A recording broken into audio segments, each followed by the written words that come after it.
سبحانه وتعالى: ومن أحسن قولا ممن دعا إلى الله وعمل صالحا وقال إنني من المسلمين.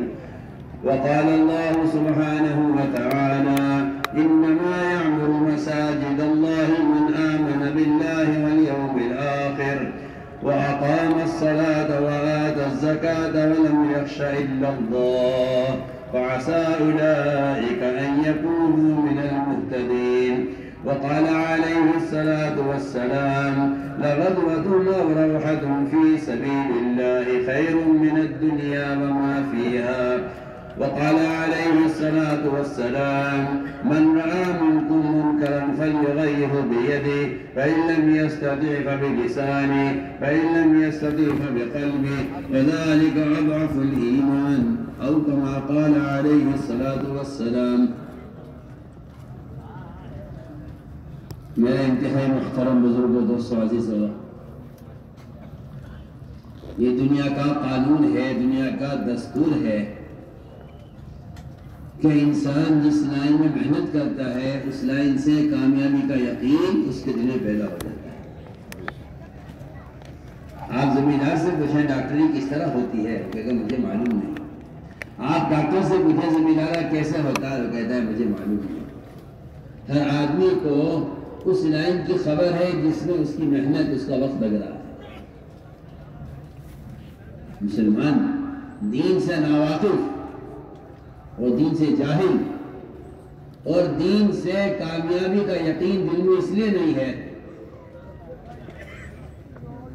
کہ سب سے بنیادی امت سے اجتماعی طور پر جو غلطی ہوئی ہے وہ یہ ہے کہ مسلمان نے اپنے دین کی دعوت کو چھوڑا ہے۔ امت کے ابتداء کا سبب ہی یہی ہے کہ امت نے دین کی دعوت کو چھوڑ دیا۔ آدمی تجارت چھوڑ دے، زراعت چھوڑ دے، اسے اپنی تجارت سے ایک پائی ملنے کی امید نہیں ہونی چاہیے۔ جو زمیندارہ چھوڑ دے اس کو ایک دانہ بننے کی امید نہیں ہونی چاہیے۔ آپ نے نئی راستے چھوڑ دیا، آپ اسی کی امید کر رہے ہیں۔ میں کہنا چاہتا ہوں کہ اگر تاجر تجارت چھوڑ دے اور پھر وہ نفع کی امید کرے تو کہا جائے گا یہ بے وقوف ہے۔ کوئی شخص اگر ملازمت چھوڑ دے اور تنخواہ کی امید کرے تو کہا جائے گا یہ آدمی پاگل ہے۔ اور میں حیران ہوں کہ مسلمان دعوت اللہ کی محنت کو چھوڑ کر ہدایت کی امید رکھتا ہے، یہ کیسے ہو سکتا ہے؟ سیدھی بات ہے۔ وہ دنیا جس سے اللہ کو نفرت ہے، وہ دنیا جس سے اللہ کو نفرت ہے، جب یہ دنیا بغیر محنت کے صرف دعا سے حاصل نہیں ہو سکتی تو وہ دین جس سے اللہ کو محبت ہے وہ بغیر محنت سے دعاؤں سے کیسے حاصل ہو جائے؟ اس لیے میرے بزرگوں، قرآن اور حدیث اس بات کو بڑی قوت سے کہتے ہیں کہ مسلمان کے اپنے دین پر قائم رہنے کا جو ایک واحد بنیادی سبب ہے وہ دعوت اللہ ہے۔ اپنے آپ کو سماج میں، اپنے آپ کو معاشرے میں، اپنے آپ کو سر سے لے کے پیر تک سنت کے لباس میں، اپنے آپ کو واجبات اور فرائض کے ادا کرنے میں، اپنے آپ کو اللہ کے احکام میں پوری طرح قائم رکھنے کے لیے، اپنے آپ کو مسلمان کہنے کے لیے قرآن نے کہا ہے کہ اس کے لیے شرط یہ ہے کہ آپ اپنے پہلے دین کے داعی بنیے، تب آپ میں اس کی جرات پیدا ہوگی کہ آپ کسی قانون کے مقابلے میں کہہ سکیں میں مسلمان ہوں۔ ہم نے اس آیت پر غور نہیں کیا۔ وقال اننی من المسلمین کا مطلب یہ نہیں کہ میں کافر نہیں ہوں۔ وقال اننی من المسلمین جو دعوت اور عبادت دونوں کو مسلسل جمع رکھے گا، جو دعوت اور عبادت کو مسلسل جمع رکھے گا، اس کے اندر اس بات کی جرات پیدا ہوگی کہ وہ کہے گا قانون کے مقابلے میں مسلمان ہوں، میں یہ لباس نہیں چھوڑ سکتا، میں مسلمان ہوں، میں داڑھی نہیں کٹا سکتا، میں مسلمان ہوں، میں نماز نہیں چھوڑ سکتا، میں مسلمان ہوں۔ مسلمان کا مطلب یہ تھوڑی تھا کہ آپ کوئی قوم مسلمان بن کر رہ جائے اور وہ کہے ہم مسلمان قوم ہیں۔ نہیں، مسلمان کا مطلب یہ ہے کہ وہ فرائض سے لے کر معاشرے کی سنتوں تک اپنے حلیے سے، اپنے عمل سے ظاہر کرے کہ میں مسلمان ہوں۔ میرے دوست عزیزوں، امت میں جو بے دینی ہے اس کی تو بنیادی وجہ ہے یا اللہ کے غیر سے محبت ہے یا اللہ کے غیر کا خوف اس کا تاثر ہے، اور ان دونوں چیزوں کے دل سے نکلنے کے لیے قرآن نے جو شرط لگائی ہے وہ قرآن نے دعوت کو شرط قرار دیا ہے کہ اگر اللہ کے غیر کا تاثر نکالنا، دل سے نکالنا چاہتے ہو تو تمہارا کام یہ ہونا چاہیے کہ تم اللہ کا دین کا پیغام لوگوں تک خود پہنچاؤ۔ قرآن نے صاف اعلان کیا ہے الذین یبلغون رسالات اللہ ویخشونہ ولا یخشون احدا الا اللہ، جو اللہ کے دین کے پیغام کو لوگوں تک خود پہنچاتے ہیں، اللہ کے دین کا پیغام لوگوں تک خود پہنچاتے ہیں، اللہ ان کے دلوں سے اپنے غیر کا خوف نکال دے گا۔ یہ بالکل میں قرآن کی آیت کا صاف ترجمہ کر رہا ہوں کہ دوسروں تک بذات خود دین کی دعوت پہنچائے بغیر، میں اللہ کی قسم کھا کر آپ سے کہتا ہوں کہ مسلمان دین پر باقی نہیں رہ سکتا، چاہے اسے دینی معلومات بھی کتنی ہو، یہ دین پر باقی نہیں رہ سکتا۔ یہ قرآن کا فیصلہ ہے۔ اپنے دین پر استقامت، اپنے دین کے صلابت، اپنے دین پر آدمی کا بڑی بڑی حکومتوں اور قوانین کے مقابلے میں مسلمان کے دین پر چلنا، 100 بار اللہ کی قسم کھا کر تم سے کہتا ہوں، صرف اور صرف دعوت پر موقوف ہے۔ آپ چاہے اس کو مبالغہ کہیے، چاہے آپ اس کو جو ہے گرو کہیے، یہ آپ کی بکواس ہے، اس لیے کہ آپ نے کبھی قرآن حدیث کو غور سے پڑھا نہیں ہے۔ یہ بالکل اٹل ہے فیصلہ کہ محمد صلی اللہ علیہ وسلم کے طریقہ دعوت کو اپنائے بغیر مسلمان باقی نہیں رہ سکتا۔ یا تو یہ داعی بن کر رہے گا یا مدعو بن کر رہے گا، یا تو یہ باطل کو دعوت دے گا حق کی طرف۔ اگر یہ خدا کی قسم یہ کام نہیں کرے گا تو یہ باطل کی دعوت کا لبیک کہے گا اور یہ باطل کی دعوت کو قبول کرے گا۔ یہ میں بالکل آپ کو پکی ٹھکی بات قرآن حدیث کی روشنی میں دلائل کے ساتھ عرض کروں۔ آپ سمجھتے ہیں تبلیغ میں نکلنا صرف دین سیکھنے کے لیے؟ سوچیے آپ یہ سمجھتے ہیں کہ دعوت دینا دین سیکھنے کے لیے؟ دعوت، اللہ اکبر، اس سے بڑی مسلمان کے پاس کوئی دفاعی طاقت نہیں ہے۔ سب سے بڑی دفاعی طاقت اگر مسلمان کے پاس ہے تو وہ اپنے دین کی دعوت ہے، اس سے بڑی کوئی طاقت نہیں۔ اللہ تعالیٰ نے جس زمانے میں بھی باطل کو مغلوب کیا ہے، اس کی بنیادی وجہ صرف یہ ملتی ہے قرآن حدیث میں کہ مسلمان اپنے دین کی دعوت پر قائم ہیں۔ اس لیے ساری اقوام باطلہ جھکی ہیں ان کے سامنے، کیونکہ قرآن کا فیصلہ ہے۔ قرآن نے شرط لگا دی ہے، میں تو آپ سے کھل کر کہہ رہا ہوں، قرآن نے شرط لگا دی ہے ان تنصروا اللہ ینصرکم ویثبت اقدامکم۔ اگر تم اس کے دین کے داعی ہو، میں ترجمہ کر رہا ہوں جس طرح قرآن کا آپ غور سے سنیں، اگر تم اس کے دین کے داعی ہو تب تو وہ تمہاری مدد کرے گا باطل کے خلاف، اور تمہیں تمہارے قدموں کے دل پر جمائے رکھے گا۔ یہ میں جو کہہ رہا ہوں مولانا صاحب کا ایک ملفوظ ہے، وہ فرماتے تھے اپنی ذات سے پورے دین پر چلنے والا شخص دیندار تو ہے، دین کا مددگار ہے، دین کا مددگار نہیں ہے، دیندار ہے، نماز پڑھتا ہے، روزہ رکھتا ہے، حج کرتا ہے، زکوٰۃ دیتا ہے، سارے فرائض پورے کرتا ہے، سارے واجبات پورے کرتا ہے۔ میں کہتا ہوں کہ کوئی گناہ بھی نہ اس سے ہو اور یہ ساری سنتوں کا اہتمام کرے، مکمل نیک آدمی ہو، دیندار ہو۔ مانتے کہیے کہ یہ آدمی دیندار ہے مگر دین کا مددگار نہیں ہے۔ مدد تو موقوف ہے دین کو دنیا میں قائم کرنے پر۔ اس لیے اس بات پر سب غور کریں کہ مسلمان کے پاس اگر یہ دعوت کی دفاعی طاقت نہیں ہے تو پھر باطل اس کے معاشرے پر بھی غالب آئے گا، اس کے فرائض پر بھی غالب آئے گا، اس کے پورے دین پر غالب آ جائے گا۔ مسلمان یہ کہ دین چھوڑ دے گا کہ کیا کریں، نہ حالات ہے، نہ ماحول ہے، نہ ہماری حیثیت ہے، نہ ہمارے اندر طاقت ہے، ہم کیا کر سکتے ہیں، کہیں جا نہیں سکتے اور یہاں دین پر چل نہیں سکتے۔ لہذا یہ غیبی ان تمام مددوں سے بالکل محروم ہو کے رہ جائے گا جو غیبی مدد دعوت پر نازل ہو۔ آپ چاہیے کہ صحابہ کی سیرت پر غور کریں کہ جب تک یہ امت اپنی کی دعوت کو لے کر پھرتی رہی، یہ بادشاہوں سے اس طرح بات کی جیسے کسی غلام سے بات کی جاتی ہے۔ اس لیے ہم نے عرض کیا کہ دعوت ہے اصل بنیادی فریضہ اپنی پر استقامت، جس کا خاصہ یہ ہے حضرت تھانوی رحمۃ اللہ علیہ کے بدولت ملتا ہے کہ جس چیز کو اپنے اندر پیدا کرنا چاہتے ہو باعتبار کمال کے، باعتبار حقیقت کے، اس کی دعوت دوسروں کو دو۔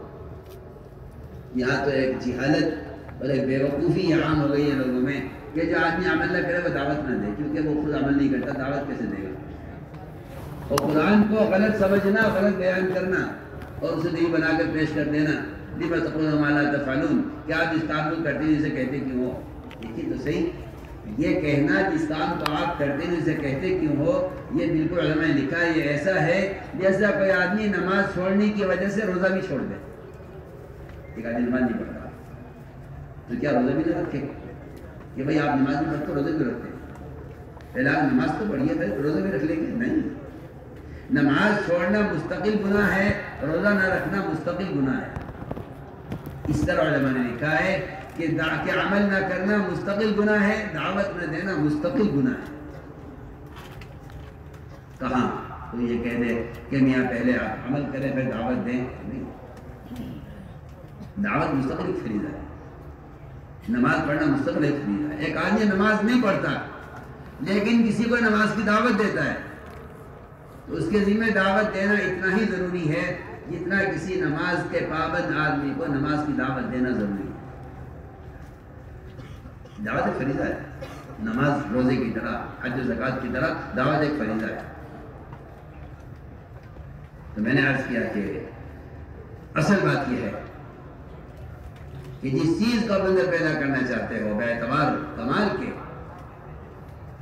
اس کو بصیرت تبلیغ کرو۔ اور میری بات آپ نوٹ کر لیجئے، بصیرت تبلیغ کا مطلب ہی صرف خدا کی قسم یہ ہے کہ آپ خود جا کر دعوت دیں، اس کے بغیر دعوت کا فریضہ ادا نہیں۔ نہ قلم سے، نہ اخبار سے، نہ رسائل سے، نہ موبائل سے، کسی سے بھی فریضہ دعوت کا اللہ کی قسم ادا نہیں ہوگا۔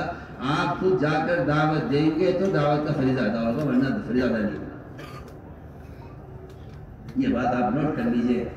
یہ جو آج کل ایک خیال ہے کہ دعوت دینے کو کوئی ایک طریقہ نہیں ہے، جس طرح چاہو دعوت دو، بالکل غلط خیال ہے۔ آپ کو غور کرنا پڑے گا محمد صلی اللہ علیہ وسلم اور آپ کے صحابہ کی دعوت دینے کا طریقہ غور کرنا پڑے گا کہ وہ دعوت کیسے دیتے۔ آپ صلی اللہ علیہ وسلم نے خود اپنی ذات سے اپنے صحابہ کو دور اور نزدیک خود دعوت دینے کے لیے بھیجا۔ اب دیکھیے، ایک شخص کا آپ ایک صحابی کو بھیج جاؤ فلاں کو جا کے دعوت دو۔ اس نے کہا کہ جس کی تم دعوت دے رہے ہو اللہ کی، وہ پیتل کا ہے، تانبے کا ہے، لوہے کا ہے، کس چیز کا ہے؟ واپس آ گئے صاحب، آ کر اس کے دوست نے یہ کہا میں پھر جاؤ اس کے پاس، ہمارے بات تم تو بات پہنچا چکے ہو، چھوڑو اب وہ جانے، ہدایت مقدر میں ہوگی آپ مل جائے گی، نہیں ہوگی نہیں ملے گی، پھر جاؤ۔ پھر گئے، پھر جا کے کہا، پھر اسے جواب دیا، پھر گئے، پھر جا کر کہا، پھر ہی جواب دیا۔ آپ بار بار بھیجتے رہے یہاں تک کہ آسمان سے بجلی گری اس پر اور اس نے اسے ٹکڑے ٹکڑے کر دیا۔ ہم عرض کرنا چاہتے ہیں اس زمانے میں لوگوں نے اپنی حماقت سے اور اپنی بے وقوفی سے یہ طے کر لیا ہے کہ دعوت دینے کے لیے خود چلنا پھرنا کوئی ضروری نہیں ہے۔ وہ تو اس زمانے کی بات ہے جب اسباب وسائل اور ذرائع موبائل نہیں ہوا کرتے تھے، اس لیے لوگ پھرا کرتے تھے۔ اب تو بات پہنچانے کے ذرائع ہیں، پھرنے کی ضرورت ہے۔ میں حیران ہوں اس بات سے کہ کوئی ذریعہ بات کے پہنچانے کا آپ کو دعوت کے فریضے سے کیسے روک سکتا ہے؟ سوچیے آپ۔ میرا سوال ہے، سب سے ایک سوال ہے، اگر کوئی مشین ایسی تیار ہو جائے جو نماز کے سارے ارکان ادا کر دے، تکبیر تحریمہ سے لے کے سلام پھیرنے تک، کیا آپ کہہ سکتے ہیں کہ مشین نماز پڑھ لے گی، مجھے کیا ضرورت ہے؟ ہو سکتا ہے؟ بتائیے کیا خیر آپ سب۔ آپ کا یہ کہنا کہ دعوت اور کے ذرائع اور بھی ہیں بات کے پہنچانے کے، میں آپ سے سوال کر رہا ہوں، آپ میرے سوال کا جواب دیجیے۔ اگر کوئی ایسی مشین تیار ہو جائے جو نماز کے سارے فرائض ادا کر دے تو کوئی مشکل نہیں، آج کل کے زمانے میں ٹیکنالوجی ترقی کر رہی ہے. اگر وہ ایک ایسی مشین بنا دیں جو رکوع بھی کرے, سجدہ بھی صحیح کرے, اس میں سے قرات کی آواز بھی آئے, تسبیحات بھی پوری کرے, سب کچھ کرے وہ مشین, بتائیے آپ کہہ سکتے ہیں کہ ہاں نماز ادا ہو گئی میری طرف سے, میں اس مشین کے ذریعے نماز پڑھی؟ نہیں, آپ کے بدن کا استعمال نماز ہے. ہم کہتے ہیں آپ کے بدن کا استعمال دعوت. میرے دوست, یہ سب سے بنیادی فریضہ ہے. اور میں صاف کہہ دیتا ہوں آپ سے, اور یہ بات آپ نوٹ کیجئے گا, اور یہ بات آپ یاد رکھیے گا کہ خود دعوت دیے بغیر ایمان کی تکمیل نہیں ہوتی. سب سے بڑا فریضہ اسلام میں وہ ایمان کا فریضہ ہے, اور اس کی تکمیل خود جا کے دعوت دیے بغیر اس کی تکمیل نہیں ہو سکتی. چاہے آپ تہجد پڑھتے ہوں, تلاوت کرتے ہوں, ذکر کرتے ہوں, روزہ رکھتے ہوں, حج کرتے ہوں, زکوٰۃ وقت پر دیتے ہوں, سب کچھ صحیح ہے, لیکن ایمان کو کمال تک پہنچانے کے لیے بنیادی جو شرط ہے, بنیادی جو سبب ہے, وہ آپ کا جا کر دوسروں کو نیکی پر آمادہ کرنا, لوگوں کو برائی سے بچانا, اس کی آپ خود کوشش کریں. یہی ایمان کی تکمیل کا ایک سبب ہے. میری بات آپ خود غور سے سنیں. میں جو کہہ رہا ہوں اس سے بہت سے لوگ ناواقف ہیں, کیونکہ کبھی قرآن حدیث کو غور نہیں کیا, کبھی سوچا نہیں اس کو کہ ہم سے وہ فریضہ چھوٹ رہا ہے جس فریضے کے ادا کرنے پر ایمان کی تکمیل موقوف ہے. آپ میری بات پر توجہ دیں. جس فریضے کے ادا کرنے پر ایمان کی تکمیل موقوف ہے, جبکہ ایمان لانا ہر مسلمان کے ذمہ, مرد ہو یا عورت, فرض عین ہے. اتنا ایمان لانا فرض عین ہے جتنا ایمان مسلمان کو حرام سے روک دے, اتنا ایمان ہر مسلمان مرد عورت کے ذمہ فرض عین ہے. آپ بتائیے, آپ مسلمان سود کھا رہا ہے, جھوٹ بول رہا ہے, غیبت کر رہا ہے, نماز ضائع کر رہا ہے,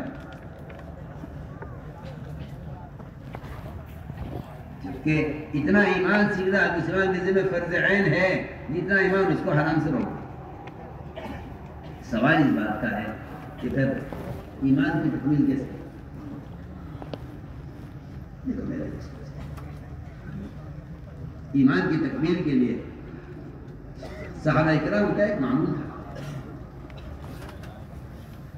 ہم تبلیغ کے کام کو ایک تنظیم اور ایک تحریک اور ایک تبلیغی جماعت کے طور پر سوچتے ہیں کہ ایک جماعت ہے جو کام کر رہی ہے, نیک کام کر رہی ہے, ایک جماعت نیک کام کر رہی ہے. یہ سوچ بہت سچی سوچ ہے, یہ بہت سچی سوچ ہے. اصل بات یہ تھی کہ امر بالمعروف نہی عن منکر کا فریضہ جو ہر مسلمان مرد عورت کے ذمہ فرض عین ہے, اس کو مسلمان اس ارادے سے ادا کرے کہ اس سے میں اپنے ایمان میں کمال پیدا کرنا چاہتا ہوں. میں آپ سے بہت آسان بات کر سکتا ہوں.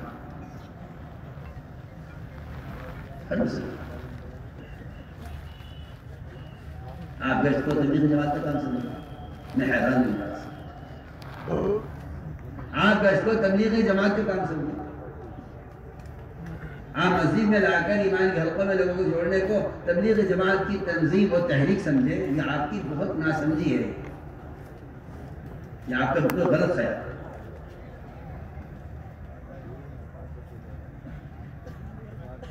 میں کہہ رہا کہ ایمان کی تکمیل فرض عین ہے, ہر مسلمان کی ذمہ ہے. امر معروف نہی عن منکر فرض عین ہر مسلمان کی ذمہ ہے. پھر آپ یہ کہتے ہیں کہ ٹھیک ہے, یہ تبلیغ جماعت کا طریقہ کار ہے, اس کے علاوہ اور بھی طریقہ کار ہے. میں علماء سے بھی عرض کر رہا ہوں, عوام سے بھی عرض کر رہا ہوں. امام بخاری رحمۃ اللہ علیہ کا مذہب ہے کہ ایمان میں زیادتی ہوتی ہے. یہ ان کا مذہب ہے کہ ایمان ایک حالت پر نہیں رہتا, پڑتا ہے. امام بخاری رحمۃ اللہ علیہ ایمان کی زیادتی کو بتانے کے لیے اپنی دلیل پیش کر رہے ہیں, اور یہ کہہ رہے ہیں کہ معاذ بن جبل رضی اللہ تعالیٰ عنہ وہ لوگوں سے ملاقاتیں کر کے کہتے تھے, آؤ اٹھو ہمارے ساتھ, آؤ بیٹھو ایمان کے حلقوں ہمارے ساتھ, اگر اپن ایمان ہے اجلس بنا من ساعۃ, آؤ بیٹھو ہمارے ساتھ ایمان کے حلقے میں. کچھ جگہ پر کوئی ایمان نہیں ہے میرے دوستوں. یہ میں آپ کو بالکل واضح طور پر اور دلیل کے طور پر آپ کو پیش کرتا ہوں. جب ایک مسلمان کسی جماعت کو گشت کرتے ہوئے دیکھتا ہے تو یہ سوچتا ہے کہ یہ تبلیغی جماعت کے لوگ ہیں جو یہ اپنی ایک تحریکی کام کرتے ہیں. یہ عمل معروف و منکر کے فریضے کو ادا کرنا یہ گشت کا موضوع ہے، اور اس کے ذریعے ایمان کو کمال تک پہنچانا یہ گشت کی غرض ہے. یہ غرض ہماری ہے.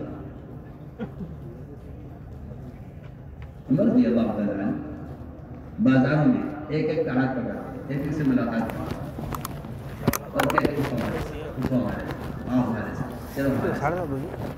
لوگوں کے ہاتھ پکڑتے دو کے کھلے بازار میں. ہم نے گشت کا موضوع ملاقاتیں بنا دیا ہے. کبھی جاؤ وہاں جاؤ، کسی دفتر میں، کسی کے گھر میں، کسی کے کارخانے میں، کسی کی دکان میں جا کے بیٹھ جاؤ، وہاں دین کی بات کرو، ان کے کان میں دین کی بات ڈال کے آ جاؤ تاکہ تمہاری ذمہ داری پوری ہو جائے. وہ عمل کرے نہ کرے.